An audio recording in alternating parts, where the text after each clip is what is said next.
It is 5:19 a.m. on 8th November 1942.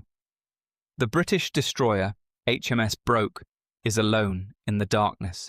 Her mission: to breach the steel defences of Algiers harbour and land a single battalion of American infantry. 3 times she has attempted the breach, and 3 times she has been turned back by a curtain of Vichy French fire. Her sister ship, HMS Malcolm, is crippled, limping out of the bay. The infantry on deck, the Minnesota singing third, cling to the rails. The light was on us, and the shells were just screaming, like the world was ending. Captain Fancourt orders one final desperate charge. Full speed ahead. Broke barrels through the deadly rain of gunfire, straight for the invisible anti-submarine boom. If the boom holds, the ship will be trapped and annihilated. If it breaks, the landing force is dropped into a death trap. The year was 1942, and the world was engulfed in the flames of the Second World War. In the vast expanses of North Africa, the sands shifted under the treads of tanks and the boots of infantrymen, as Allied and Axis forces clashed in a theatre that would determine the fate of Europe. Operation Torch, the ambitious Anglo-American invasion of French North Africa, marked the first major joint offensive by the Western Allies against the Axis powers. Launched on the 8th of November 1942, it aimed to seize control of Morocco, Algeria and Tunisia from Vichy French forces, those loyal to the puppet government in occupied France, and squeeze the German Afrika Korps, led by the legendary Field Marshal Erwin Rommel, between advancing British forces from the east and the new Allied front from the west. At the heart of this grand strategy lay Algiers, the gleaming white city on the Mediterranean coast, with its deep-water harbour serving as a vital lifeline for supplies, troops and fuel. But the harbour was no easy prize, guarded by formidable Vichy French coastal batteries, including the Batterie des Arcades on the southern hills with its 3 medium guns capable of raining devastation on any intruder, and other gun emplacements that reconnaissance photos had mistakenly identified as mere latrines. It was a fortress of steel and concrete. The Vichy regime, embittered by previous British strikes like the devastating attack on their fleet at Mers el-Kebir in July 1940, where over 1,200 French sailors perished in a hail of British shells, was prepared to resist fiercely. Intelligence suggested they might scuttle ships, demolish docks, and sabotage cranes to deny the Allies this crucial asset, turning the port into a useless graveyard of twisted metal and sunken hulks. Enter Operation Terminal, an audacious sub-operation within Torch, codenamed to evoke finality, but fraught with peril. 2 aging British destroyers, HMS Broke and HMS Malcolm, were tasked with smashing through the harbour's floating boom, a massive steel anti-submarine barrier likely composed of heavy chains or nets strung between jetties to block unauthorized vessels, and landing 634 American soldiers directly onto the quays.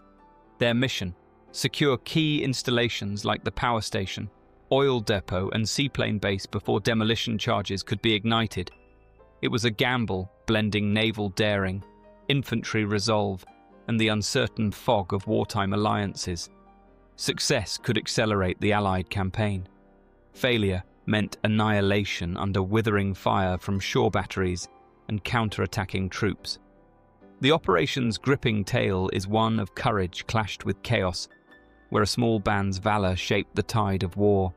Amid the broader sweep of history, personal voices emerge, like that of Lieutenant Leslie Bailey, who recalled the eerie silence before the storm, or Private First Class Harold Cullum, whose solitary crawl under fire became a defining image of resilience. These intimate accounts anchor the grand history, reminding us that behind every tactical map were hearts pounding with fear and resolve. To understand the daring of Operation Terminal, one must grasp the broader canvas of the Second World War in 1942. The Axis powers dominated Europe. Nazi Germany occupied France, the Low Countries, and much of Eastern Europe, while Italy controlled parts of the Mediterranean. In North Africa, Rommel's Africa Corps had pushed the British Eighth Army to the brink at El Alamein in Egypt, threatening the Suez Canal and Middle Eastern oil fields. The Soviet Union, battered by Operation Barbarossa, pleaded for a second front to relieve pressure on its forces, their cities crumbling under relentless German assaults. President Franklin D. Roosevelt and Prime Minister Winston Churchill opted for North Africa as that front. Operation Torch would involve over 100,000 troops in simultaneous landings at Casablanca, Oran, and Algiers. The choice of Vichy French territory was deliberate.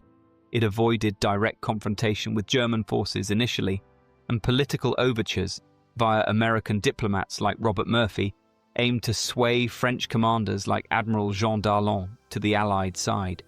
Yet Vichy loyalty ran deep. Fueled by resentment over Mers el-Kebir and Dakar, French forces in Algeria numbered around 60,000, equipped with modern artillery, tanks, and aircraft. Their officers torn between duty and the allure of liberation. Algiers was the jewel. Its harbour could handle massive convoys, essential for sustaining the push into Tunisia. But beach landings alone wouldn't suffice. The port needed to be captured intact. Inspired by the successful harbour rush at Diego Suarez in Madagascar earlier that year, where a British destroyer breached defences under fire, planners devised Terminal and its twin, Reservist, for Oran. Despite warnings, some called it a suicide mission. General Dwight D. Eisenhower approved, noting the potential rewards outweighed the risks. Churchill's quip about nighttime ambiguity underscored the plan's reliance on surprise and confusion. "In the night, all cats are grey," he said, highlighting how darkness might blur friend from foe. The Eastern Task Force under British Lieutenant General Kenneth Anderson, but with American Major General Charles Ryder leading the amphibious phase, included British and American units. To minimize resistance, American flags flew, and broadcasts in French urged cooperation. But as one intelligence officer noted, identification in darkness was a wild card. The plan accounted for contingencies: Plan A for unopposed entry, Plan B for light resistance, Plan C for heavy fire. Yet no plan could fully prepare for the human element, the fear in a sailor's gut as searchlights pierced the night, or the resolve of a French gunner defending his homeland. At the vanguard stood two veteran destroyers from the Royal Navy's storied fleet. HMS Broke, the lead ship, was a Thornycroft-type flotilla leader of the Shakespeare class, launched in 1920 and completed in 1925. Displacing 1,554 long tons standard and 2,009 tons at full load, she measured 329 feet overall, with a beam of 31 feet 6 inches and a draft of 12 feet 3 inches. Powered by 4 Yarrow boilers feeding 2 Brown Curtis-geared steam turbines, she generated 40,000 shaft horsepower for a top speed of 36.5 knots, up to 38 in trials. Her armament included 5 BL 4.7-inch Mark I guns in superfiring pairs, a QF 3-inch anti-aircraft gun, 2 QF 2-pounder pom-poms, and 6 21-inch torpedo tubes. By 1942, modified as a short-range escort, she sported a Hedgehog anti-submarine projector and 6 20mm Oerlikon cannons, with Type 272 radar and high-frequency direction finding gear. Her motto, "In ardua tendit," he strives in difficulties, encapsulated her role. Commanded by Captain Henry St. John Fancourt, a Jutland veteran known for his tactical acumen and steady nerve, Broke had a storied pre-war career. Commissioned in 1925, she served in the Mediterranean Fleet, leading the 4th Destroyer Flotilla. Refits in the 1930s kept her seaworthy, and by war's outbreak, she was escorting convoys, hunting U-boats, and aiding evacuations like Operation Ariel from France in 1940. In April 1941, she rescued 180 survivors from the burning armed merchant cruiser Comorin, her crew pulling exhausted men from oily waters amid flames. Her sailors, battle-hardened from Atlantic patrols, knew the sting of enemy fire, the acrid smell of cordite, the jolt of explosions rocking the deck. Her sister, HMS Malcolm, was similar, 332 feet long, 1,530 tons, armed with two 4.7-inch guns and lighter weapons. Together they formed Terminal's naval spearhead, bows reinforced to ram the boom, quarter-inch iron plates welded as shields against small arms fire. Fancourt, overall commander, boarded Broke with Colonel Swenson, while Malcolm carried the executive officer. The ship's crews, a mix of seasoned tars and young recruits, shared stories below decks, tales of narrow escapes and lost comrades that steeled them for the coming ordeal. The assault troops were no elite commandos, but everyday Americans from the 3rd Battalion, 135th Infantry Regiment, 34th Red Bull Infantry Division, a National Guard unit from Minnesota activated in 1941. Nicknamed the Singing Third for their raucous marching tunes that echoed through training camps, they hailed from farms, factories, and small towns, many with Scandinavian roots. Their regimental motto, "To the last man," harked back to Civil War heroism at Gettysburg, where ancestors had charged into cannon fire with unyielding grit. Lieutenant Colonel Edwin T. Swenson, a charismatic leader from Stillwater, Minnesota, commanded them. A former assistant warden at the state penitentiary, Swenson was known for his profane pep talks, tactical sharpness, and unyielding spirit. He once boasted his top sergeant could outfight him, ensuring discipline through respect rather than fear. His humor lightened tense moments. Before embarkation, he quipped to his men about charging like stripy-arsed baboons, a phrase that became legendary among the battalion. The 634 soldiers, including 40 British naval personnel in US uniforms for boarding parties, trained briefly in Northern Ireland. Rumours of mountain manoeuvres in the Sperrins hinted at the mission's nature, but the reality was a crash course in amphibious assaults, scaling nets, practicing debarkations under simulated fire, all while battling seasickness on mock runs. Equipped with rifles, machine guns, mortars, and rifle grenades, their sole anti-tank weapon, they were to seize specific objectives: Companies I and K the key and oil depot, L the power station. Plans A, B, and C accounted for contingencies, with evacuation signaled by 3 siren blasts. Most troops crammed on deck due to limited berths below, enduring the roll of waves and the sting of salt spray. Personal stories abound, painting vivid portraits of the men. Lieutenant Leslie Bailey, a platoon leader in the 135th, recalled the tension aboard. "We could see the flashes of artillery in the distance, but nothing from the harbour." His words capture the quiet dread before battle, the way men clutch their rifles, whispering prayers or jokes to ward off fear. Private First Class Harold Cullum, a young Minnesotan, would later recount his wounding on the dock, crawling through debris as shells whistled overhead, his mind racing with thoughts of home. Medic Melvin Lean, known for his steady hands, prepared his kit with quiet determination, unaware he'd soon sacrifice himself aiding a fallen officer. Staff Sergeant Robert Rooney, a burly farmhand, shared stories of his family's homestead, boosting morale with tales of bountiful harvests. These were citizen soldiers, seasick and crammed on deck, facing their first combat, their hearts pounding with a mix of excitement and terror. One anecdote from training highlights their spirit. During a rainy drill in Ireland, a private slipped on a muddy slope, tumbling into a ditch. Swenson hauled him out laughing. "That's how we'll slide into Algiers, wet, dirty, and ready to fight." Such moments forged bonds, turning strangers into brothers before the real firestorm. On 26th of October 1942, the 135th boarded the cruiser HMS Sheffield for the Mediterranean convoy, the decks humming with the low thrum of engines and the chatter of men adjusting to ship life. Briefed on 29th October by Fancourt using maps of the unnamed harbour, they learned the plan's boldness, the need to breach under fire, secure objectives amid chaos. Transfer to the destroyers occurred on the 6th or 7th of November off Algiers, Malcolm at 4:30 p.m, Broke at 5:30 p.m. Swenson shouted encouragement as men clambered aboard with gear, the transfer a precarious dance over rolling waves, ropes straining and hands gripping tightly. Aboard, the air was thick with anticipation. Sailors and soldiers shared cigarettes, trading stories, British tales of Dunkirk evacuations, American yarns of boot camp pranks. The warm Mediterranean breeze carried hints of land, but also the metallic tang of oiled guns.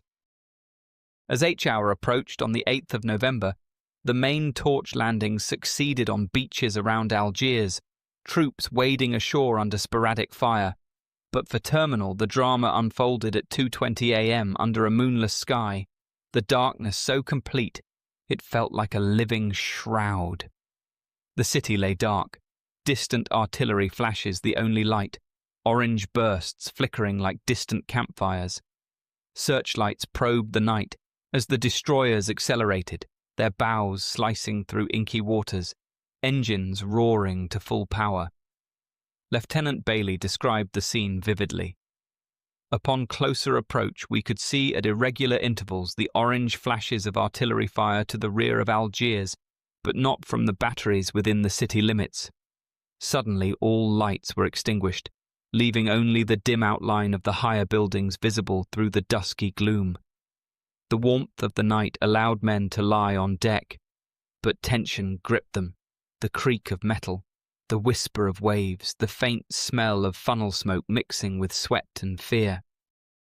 Broke led the charge, but the floating steel anti-submarine boom, its massive chains or nets rendered invisible in the thick murk of night and smoke, proved elusive at first.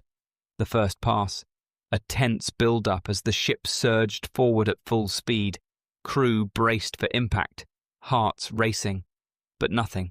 Only the rush of water and a missed opportunity, forcing a wide turn amid choking smoke from the funnels that blinded the bridge.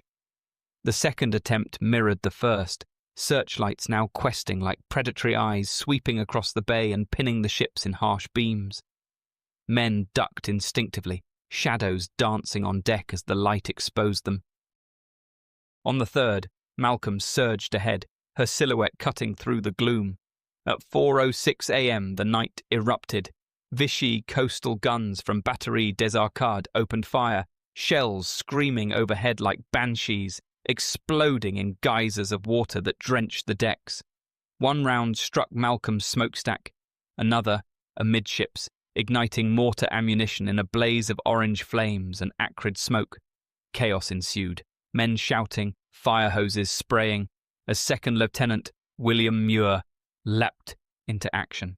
With flames licking at crates of explosives, Muir grabbed burning boxes and hurled them overboard, his hands blistering from the heat, inspiring others to join in a frantic effort that saved the ship from detonation. But the cost was high. 10 crew dead, many wounded, speed reduced to a limp 4 knots. Malcolm withdrew, her hull groaning, leaving Broke alone in the maelstrom. Muir's heroism became a whispered legend among survivors. He later received a mention in dispatches and a Silver Star, but his act in that moment, silhouetted against the fire, ignoring pain, embodied the raw courage that defined the night.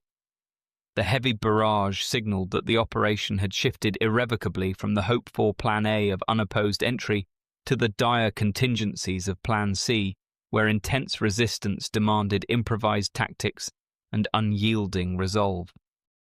Now isolated, HMS Broke pressed on for a 4th attempt, the air thick with the crack of gunfire and the metallic ping of shrapnel. Captain Fancourt ordered full speed, the turbines whining as the ship hurtled toward the boom. Time seemed to slow. Sailors gripped rails, Americans clutched weapons, the darkness broken only by muzzle flashes from shore.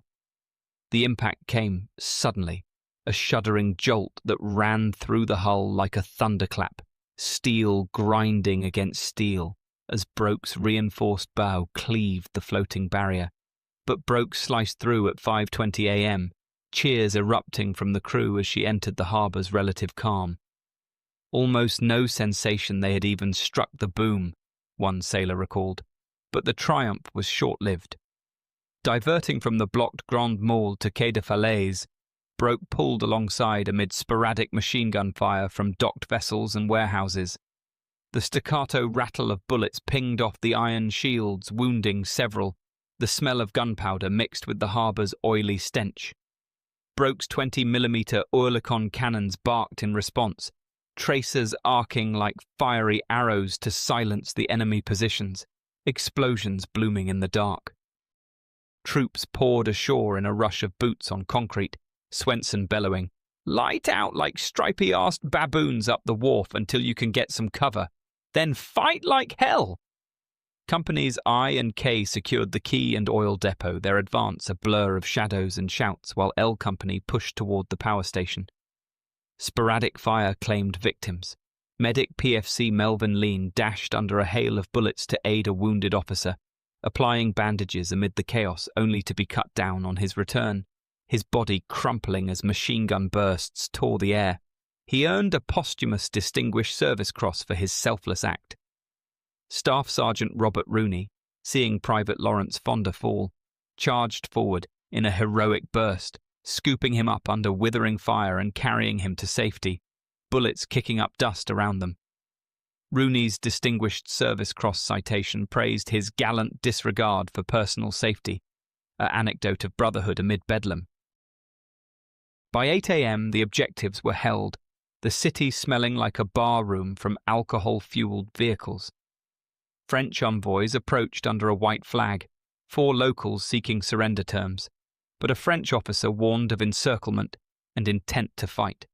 Artillery resumed, northern batteries pounding positions with earth-shaking booms. At 9:30 a.m., Broke took 22 hits, shells crashing into her hull with deafening roars, flooding compartments and igniting fires. In the sick bay, a round exploded, killing one doctor instantly. The other, severely wounded with a severed arm, calmly self-administered morphine and instructed an American medic on amputations before passing out, a poignant display of composure in crisis. Fancourt signalled withdrawal with 3 piercing siren blasts, the sound cutting through the din like a mournful wail.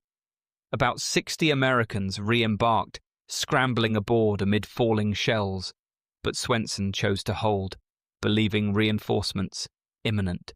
PFC Harold Cullum, wounded on the dock, crawled toward the ship, pain shooting through his body, but arrived too late. Lying prone with his canteen and sulfur tablets, he watched Broke pull away, shells bracketing the water around her, his mind filled with a quiet resolve. God, please don't let me die here. As Broke withdrew, damaged but defiant, limping out under tow from HMS Zetland, the troops on shore faced escalating threats that built upon the Navy's hard-won breach, transforming a momentary naval victory into an impossible ground predicament for the infantrymen. The air hummed with the whine of incoming shells, explosions shaking the ground and sending plumes of dust skyward. French-Senegalese infantry from the 13th Régiment de Tirailleurs Sénégalais advanced with disciplined fire, their shouts echoing off warehouse walls. Armoured cars from the 5th Régiment de Chasseurs d'Afrique rumbled in, machine guns chattering, marking the shift from the initial coastal artillery barrage to a full-scale ground counter-offensive driven by Vichy resentment and duty. By 11 a.m., Allied Albacore dive bombers screamed overhead, their bombs silencing northern batteries in bursts of flame and smoke. But ammunition dwindled. Mortars were held back by Swenson to avoid civilian casualties, a decision born of humanity amid war's brutality. At 11:30 a.m., 10 Renault tanks clanked forward, their cannons booming, treads grinding over debris. The Americans, lacking anti-tank guns, resorted to rifle grenades and bayonets, desperate charges where men leaped onto hulls, jamming explosives into tracks amid the roar of engines and the sting of cordite. One soldier recalled the terror. The tanks came like monsters from the shadows, their guns swiveling, spitting death. Pinned down, squads fought house to house, bullets ricocheting off walls, the acrid smell of burnt powder choking the air. Cullum, hidden nearby, bandaged his wounds, whispering prayers as battle raged. Seeing the futility, no retreat possible, men falling in heaps, Swenson surrendered at 12:30 p.m. to avert massacre. "We held as long as we could," he later said, his voice steady but eyes haunted. The battalion had clung for 7 hours, preventing widespread sabotage, their stand a testament to endurance. Captivity was brief, but harsh. Enlisted men were looted by Senegalese troops, rifles stripped, watches snatched in a frenzy of shouts and shoves. But a French officer intervened, pistol drawn, threatening execution to restore order, his command cutting through the chaos like a knife. Officers were interrogated but treated with courtesy by some naval counterparts, sharing coffee and stories of shared foes. All were released within days, 10th of November, as Algiers fell to the larger Allied forces, the city's streets echoing with victorious cheers. Swenson's men, battered but unbroken, regrouped. Cullum, rescued later, reflected, "I thought of home, the farms, and how far we'd come." Such anecdotes of resilience dotted the aftermath, weaving personal threads into history's tapestry. Despite the valour shown, the cost of the assault was heavy. HMS Broke, holed and flooding from the punishing barrage in Algiers harbour, was taken in tow, but tragically sank on the 10th of November 1942, in rough seas, her hull groaning as waves claimed her. Personal effects, letters from home, lucky charms, sank with her, a poignant loss. Her crew was rescued by accompanying ships. Her sister, HMS Malcolm, repaired amid the clang of hammers and welders' sparks, returned to service, her scars a badge of honour. Casualties, while relatively light compared to the disastrous Operation Reservist at Oran, where 90% perished, were significant. In Operation Terminal, 15 Americans were killed and 33 were wounded. 25 British sailors died and 25 were injured. French losses numbered around 70 killed and 100 wounded. Yet each number hid stories. Lyne's final dash, Rooney's rescue, Muir's firefighting, stories of courage and sacrifice. Though the raid did not successfully hold the harbour against the French counterattack, it succeeded in its primary strategic goal. The vital port facilities remained intact, preventing the widespread scuttling of ships or demolition of docks that intelligence had warned of. This enabled rapid resupply, allowing Allied ships to dock by the 16th of November. This crucial logistical breakthrough fueled the push into Tunisia and expedited the eventual defeat of Axis forces in Africa by May 1943. The bravery of the American infantrymen was acknowledged. The 3rd Battalion, 135th Infantry Regiment became the 34th Division's honour guard, their bravery etched in history as they went on to fight through gruelling campaigns in Italy and beyond. From archives, Bailey's monograph recounts the operation in detail. The tense voyage, the failed passes where searchlight beams swept out across the bay and soon fell on the intruders, the breach and landing amid small arms fire which diminished to sniping. His words slow the action, capturing the pulse of battle, the way men's breaths caught as shells whistled, the relief of securing objectives. Swenson's accounts highlight leadership, refusing to bombard civilians, his surrender a calculated mercy. Operation Terminal exemplifies the raw courage of Allied forces in World War II's early turning points. HMS Broke's daring breach, the infantrymen's tenacious hold, these acts turned potential disaster into strategic triumph. In the words of Swenson, they fought to the last man, embodying the alliance that would win the war. Today, their story reminds us of the human cost behind victory, a testament to those who strove in difficulties. The 34th Division logged over 500 combat days, liberating Europe from tyranny. Memorials in Minnesota honor the singing third, their songs now echoes in history. Muir, who survived to fight in Tunisia but succumbed to malaria in 1943, represents the fleeting nature of heroism.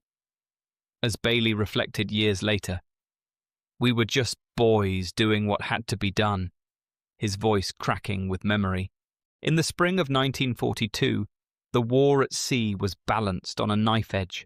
Britain, battered yet unbroken, clung to survival through the lifeline of Atlantic convoys, slow, vulnerable merchant ships bringing oil, grain, munitions, and hope. But across the cold northern waters, hidden deep within Norway's fjords, lurked a single threat capable of shaking that lifeline to its core. The German battleship Tirpitz, sister to the sunken Bismarck, was more than steel and firepower. She was a symbol, a dark, brooding presence whose mere existence forced the Royal Navy to divert ships, aircraft, and thousands of men simply to watch her. She seldom fired a shot, yet she shaped strategy across entire oceans. Winston Churchill himself put it starkly: "The whole strategy of the war turns at this period on this ship." The Admiralty feared a scenario that would haunt them for months. Tirpitz breaking into the Atlantic, annihilating convoys at will, then slipping away to safety. And there was only one place she could be repaired quickly enough to remain an active threat: the Normandy dry dock at Saint-Nazaire on France's Atlantic coast, a colossal structure capable of housing the largest ship afloat. It was a chilling thought. If Tirpitz could strike and run, she could prolong the war, drain Britain's strength, and perhaps close the very artery Britain depended on to live. To the Germans, the dry dock at Saint-Nazaire was a fortress. Its walls were concrete and steel. Its U-boat pens, roofed with 11 feet of reinforced armour, were considered bomb-proof. Coastal guns, anti-aircraft batteries, searchlights, minefields, and thousands of troops guarded its perimeter. Admiral Karl Dönitz himself had visited the base only a day before the raid, satisfied that it was all but invulnerable. The Kriegsmarine believed the dock to be untouchable, a target only a fool would attempt. But desperation breeds ingenuity. Throughout late 1941, a quiet unease had grown inside Britain's Naval Intelligence Division.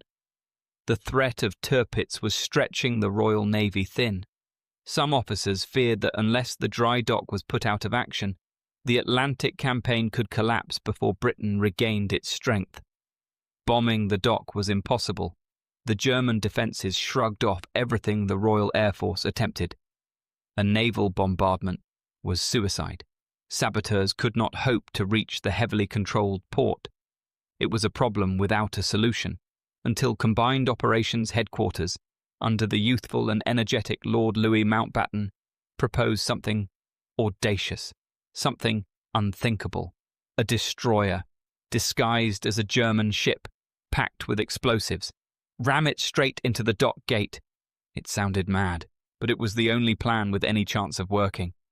In early March 1942, after heated debate inside the Admiralty, the operation was approved. Volunteers were sought, men who understood the odds and stepped forward anyway. The aging World War I-era destroyer HMS Campbelltown, once USS Buchanan, was chosen for the task. She was obsolete, worn, and outmatched in every conventional sense. But for this one mission, she would become a Trojan horse. Over 9 frantic days, shipyard workers transformed her. Guns were removed, armour plates bolted on, splinter mattresses lashed to her decks. Most distinctive of all, her 4 funnels were cut down to 2 and angled just so, giving her the silhouette of a German Moe-class torpedo boat. And deep inside her bow, behind layers of concrete, lay 4.5 tons of hidden explosives, set on a delayed fuse, designed to detonate hours after she struck the gate. Men who saw the refit whispered grimly, this was a ship with no return journey, a destroyer sent not to fight, but to die. Thus began the daring plan known as Operation Chariot, to halt a battleship that had never left harbour, The Royal Navy prepared a raid no sane commander would attempt, and no enemy would believe possible. The stage was set, the dock was waiting, and HMS Campbelltown would soon begin her final voyage. Operation Chariot was now approved on paper, but transforming it into reality required a combination of nerve, precision, and cold acceptance from the men involved that many would not return. In early March 1942, combined operations began assembling the force that would spearhead one of the most daring assaults of the entire war. At the centre stood two key figures. For the naval element, Commander Robert Red Ryder, calm, experienced, and unflappable. For the commandos, Lieutenant Colonel Augustus Charles Newman, a driven, determined leader with a reputation for clarity under fire. Both understood the truth. This was a mission designed on the edge of feasibility. The planning meetings grew intense. Inside Combined Operations Headquarters, maps and aerial photos of Saint-Nazaire were pored over with magnifying lenses. Debates erupted over routes, timing, landing points, and the precise sequence of demolitions. Mountbatten, charismatic and politically savvy, pushed hard for the raid to proceed, aware of the pressure from Churchill for bold action. But not everyone shared his confidence. Senior Admiralty officers warned that Chariot bordered on suicidal. The German defences were so thick that even approaching the estuary under darkness risked annihilation. The commandos would have to fight their way into a fortress, destroy critical infrastructure, then somehow escape, all under fire. Yet alternatives were worse. No bombing raid could penetrate the U-boat pens. A submarine torpedo attack lacked precision. A surface strike without deception would be slaughter. And so Mountbatten's audacious proposal survived. Ram the gate, destroy the heart of the dock, escape if possible, but above all, neutralize the repair facility for Tirpitz. The naval force assembled at Falmouth was a curious mix. The aging Campbelltown, now disguised as a German vessel.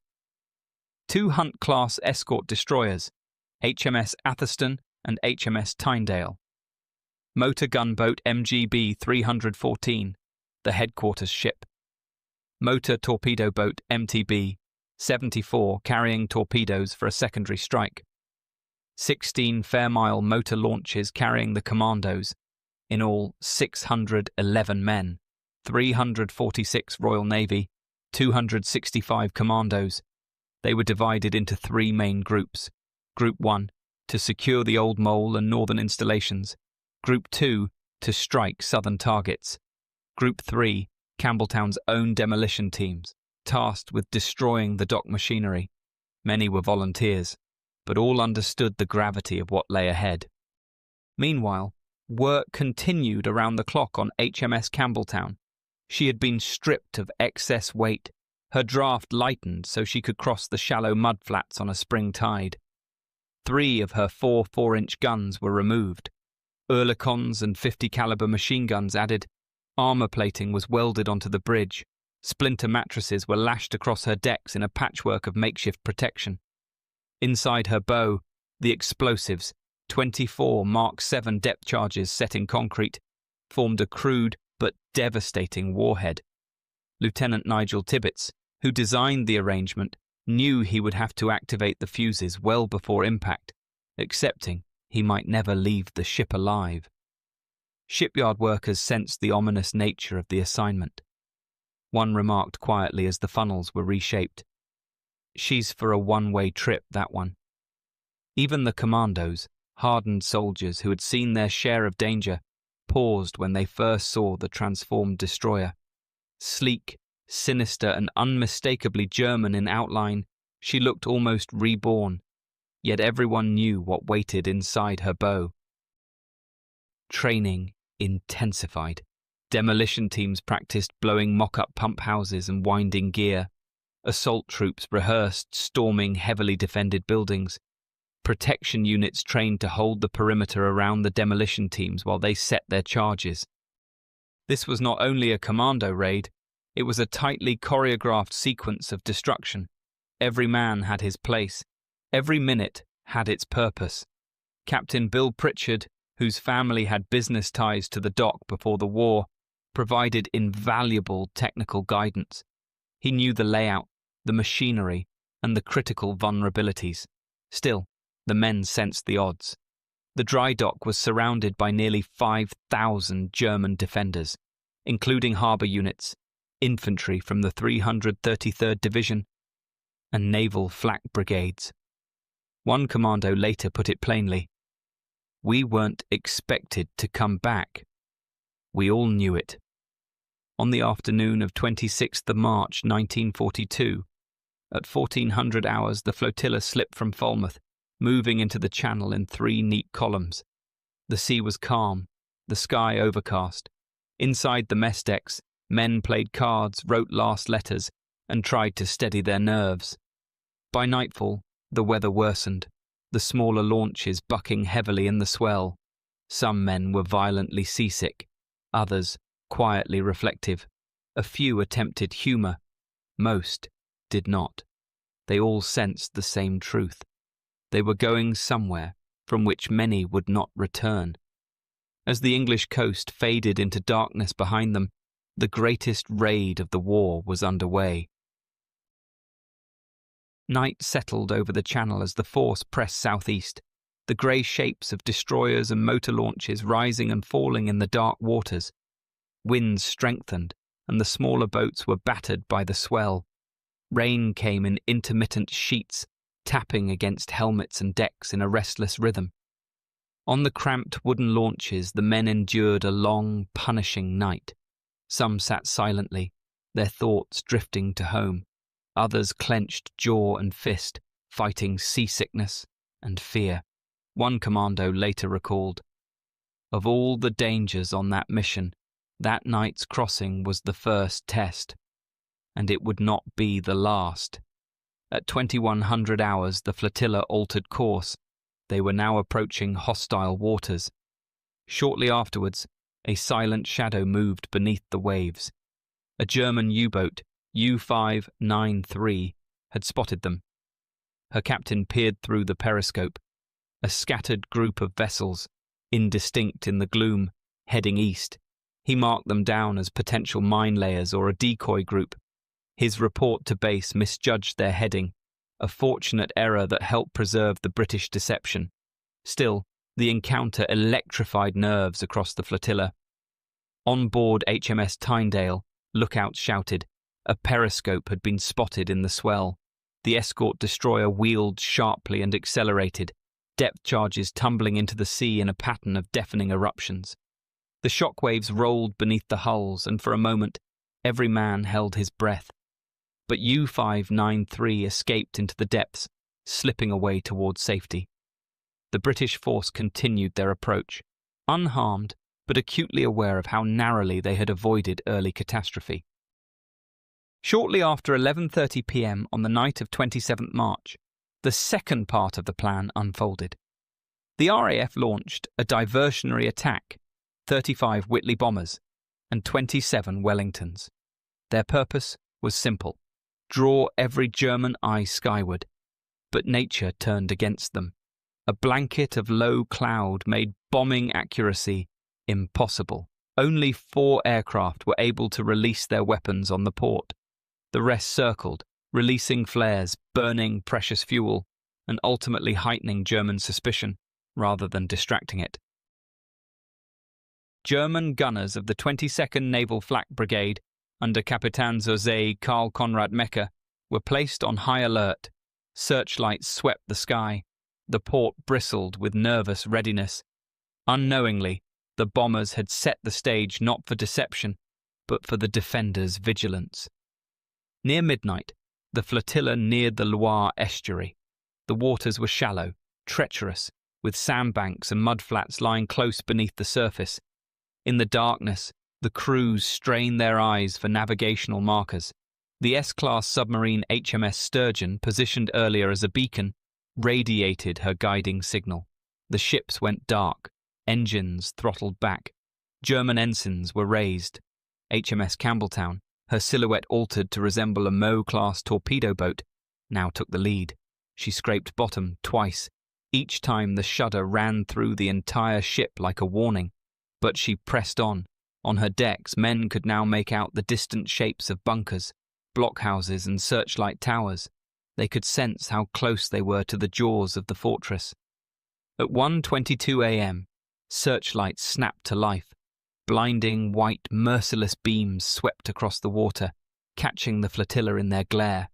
Every man froze for a moment, not physically but mentally, as the fragile deception was suddenly placed under intense scrutiny.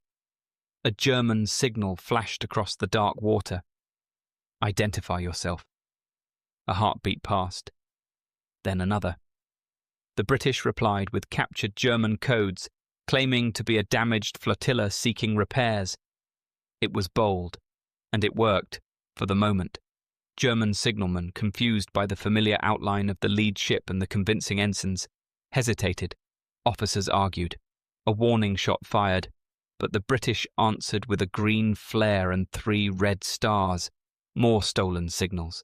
Those minutes felt like hours. The fate of the entire mission hung on doubt in the enemy ranks. At 1:28 a.m., the illusion broke. German guns roared into life. Batteries opened fire from every direction. Tracer fire streaked across the water. Shells hammered the sea, throwing up fountains of spray. Wooden motor launches burst into flame as steel tore through their thin hulls. The night sky became a storm of light, smoke, and deafening noise. On the bridge of Campbelltown, Commander Beatty set his jaw and shouted the order: "Lower the German flag. Raise the white ensign." The time for deception was over. Now came the dash for the gate. The moment the white ensign rose above HMS Campbelltown, the final stretch of her doom voyage began. She was now charging toward the most heavily defended harbour on the French Atlantic coast.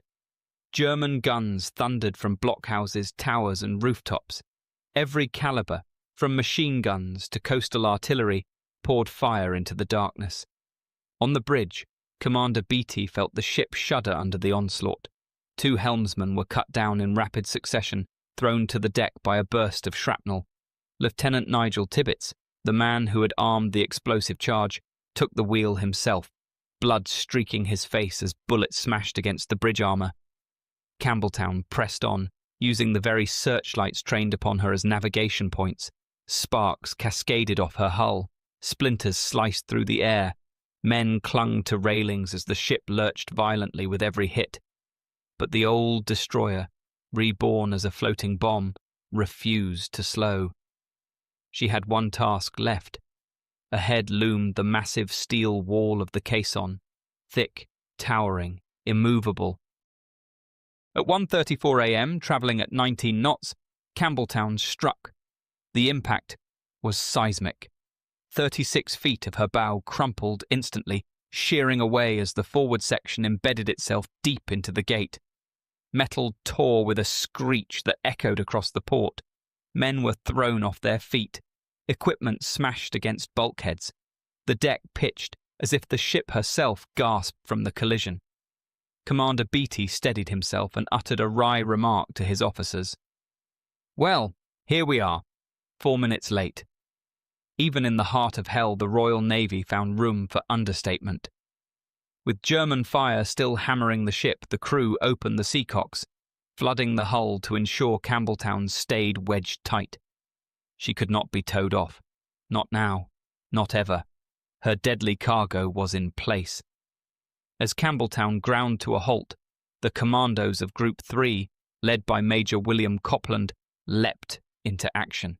They scrambled over the twisted wreckage of the bow, jumping onto the caisson under fire. German machine guns raked the area, kicking up sparks along the steelwork. Captain Donald William Roy, known as the Laird, led his troop with fierce determination. 4 of his men fell almost immediately, but the survivors pressed forward, clearing gun positions and securing a foothold around the gate. Behind them, demolition teams surged toward their targets. The pump house, winding gear, and essential machinery that controlled the dock. Explosives were placed with practiced precision. Charges were armed, fuses lit, targets destroyed. The heartbeat of the dry dock was being ripped out. While Campbelltown delivered her lethal blow, the smaller motor launches attempted to land their commandos along the Old Mole and the southern basin. They steamed into a hurricane of German fire. ML-192 was torn apart, leaving only 6 survivors. ML-268 was hit so heavily that a single man lived to tell the tale.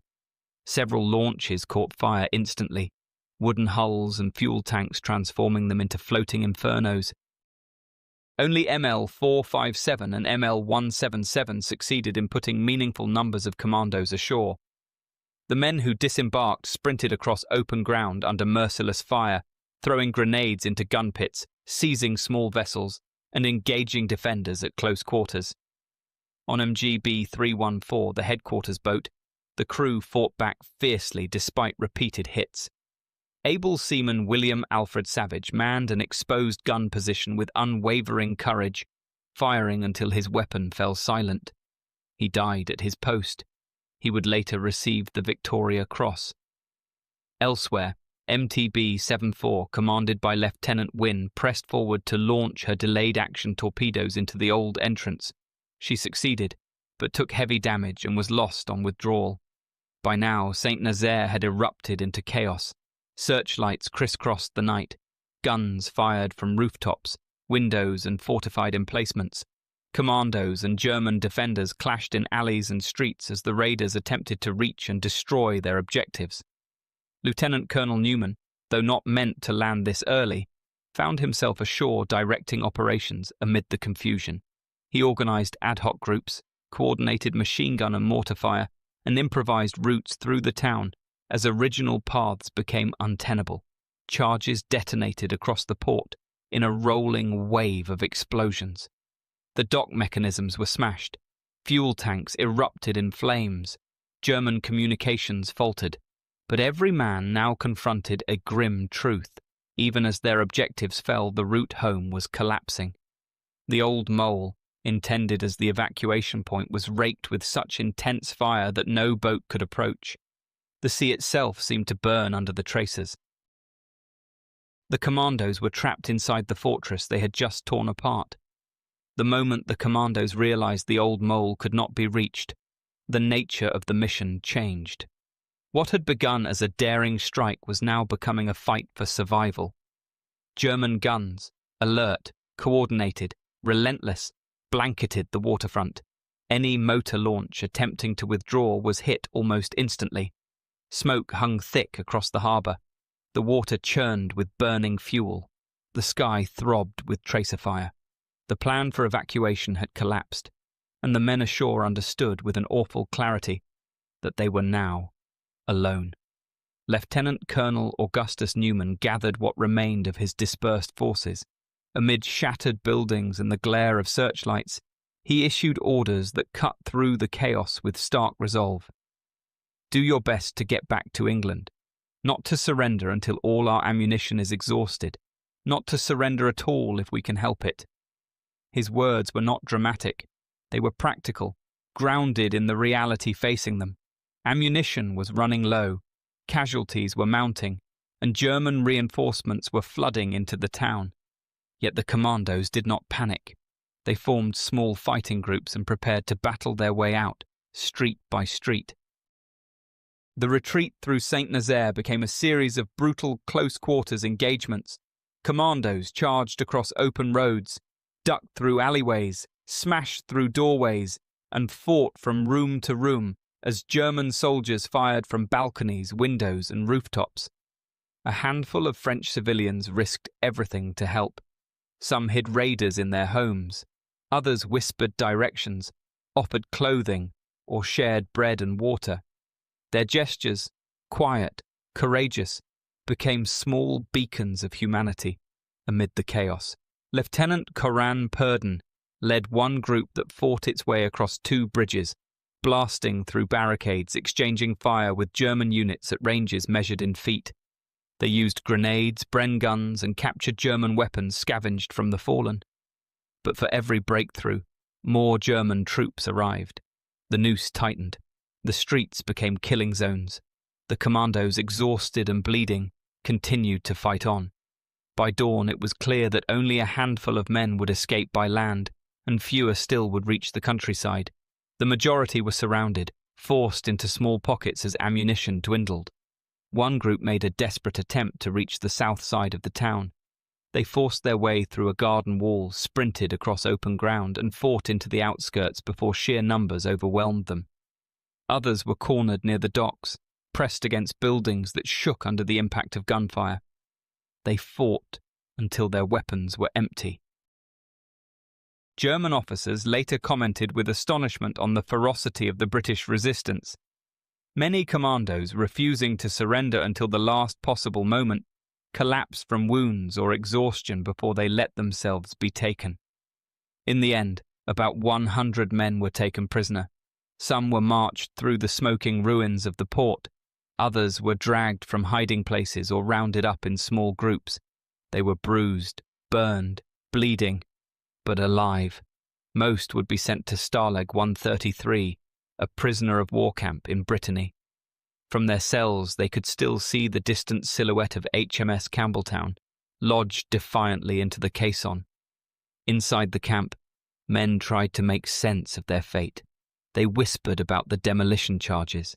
They speculated over whether the fuses would hold. They wondered if the destroyer, battered, riddled with holes, mocked by the Germans, would still deliver her final blow. By morning on the 28th of March 1942, the guns had fallen silent.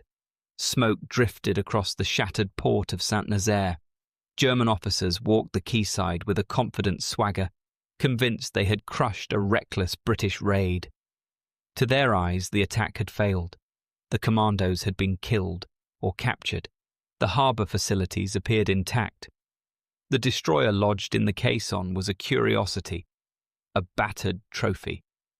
Several German officers climbed aboard Campbelltown, inspecting her ruined bridge and twisted decks. The ship sat high and strange, half embedded in the gate with an awkward list. Officers joked. Sailors gathered to gawp. One group posed proudly for photographs. Unseen beneath their feet, the detonators ticked softly toward their appointed hour. At German headquarters, reports summarized the night's events. Heavy British losses, minor damage to the port, no significant threat to the dry dock's integrity. Capitan Mecca of the 22nd Naval Flak Brigade dismissed the attack as a little British raid, spirited but futile. But not everyone was convinced. One German naval engineer, uneasy, noted odd reinforcements welded into the bow. Another remarked on cables and concrete protruding through torn metal plating. But in the atmosphere of triumph, and with senior officers brushing aside their concerns, no action was taken. Hubris replaced caution, and time, minute by minute, eroded what little margin the Germans had left. Just before midday, French dock workers went about their routines. German personnel relaxed on break. Officers continued their inspections aboard the grounded destroyer.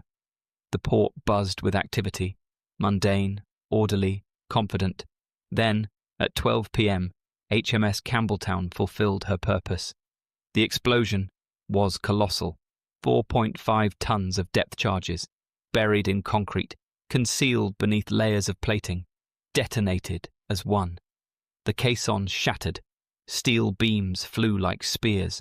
Walls collapsed. A massive plume of water and debris shot skyward, blotting out the sun. 2 tankers moored nearby were ripped apart. Buildings along the quayside shook and then crumbled. Shrapnel rained across the port. More than 360 Germans were killed instantly, including around 40 officers who had been proudly showing others the captured destroyer. The dry dock, the one facility capable of repairing turpits outside Germany, was obliterated. The British prisoners in Stalag 133 felt the shockwave through the ground. Dust poured from the rafters. Tin cups rattled. One man later recalled, "We looked at each other, and without a word, we knew." For all their losses, for all their sacrifice, the raiders had won. The damage was not yet over. 2 delayed action torpedoes fired by MTB-74 into the old entrance detonated on the 30th of March, 2 days after the raid. The blasts tore through additional installations and triggered a nervous firefight when German troops mistakenly shot French workers, convinced saboteurs were still operating inside the port. Fear replaced arrogance.